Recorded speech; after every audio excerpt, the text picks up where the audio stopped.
Cricket പ്രേമികൾക്ക് cricket എന്ന് പറയുന്ന YouTube ചാനലിലേക്ക് സ്വാഗതം. നിങ്ങൾ ആദ്യമായിട്ട് ഈ ചാനലാണ് സബ്സ്ക്രൈബ് ചെയ്യുക. നേരെ കായിക വാർത്തയിലേക്ക് പോകാം.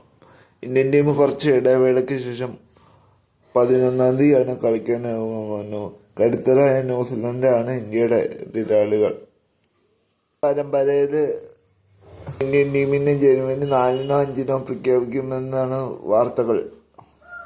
പരിക്ക് കാരണം ദക്ഷിണാഫ്രിക്കയ്ക്കെതിരെയുള്ള അവസാന T20 മാച്ച് നഷ്ടമായ ഗില്ല് ഏകദിന പരമ്പരയിൽ തിരിച്ചെത്തും.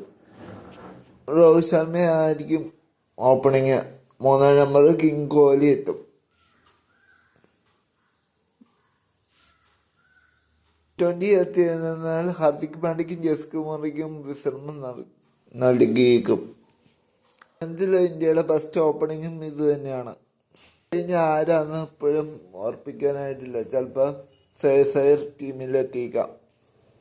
വിശ്രമം നൽകാൻ തീരുമാനിച്ച അയ്യറിന് പകരം ഗേക്വാദായിരിക്കും കളിക്കുക. കഴിഞ്ഞ ദക്ഷിണാഫ്രിക്കന്മാരുടെ അവസാന ഏകദിനത്തിൽ 4-ാം നമ്പറിൽ ഇറങ്ങി മികച്ച പ്രകടനം കാഴ്ചവെച്ച് സെഞ്ചുറി അടിച്ച താരമാണ് ഗേക്വാദ്.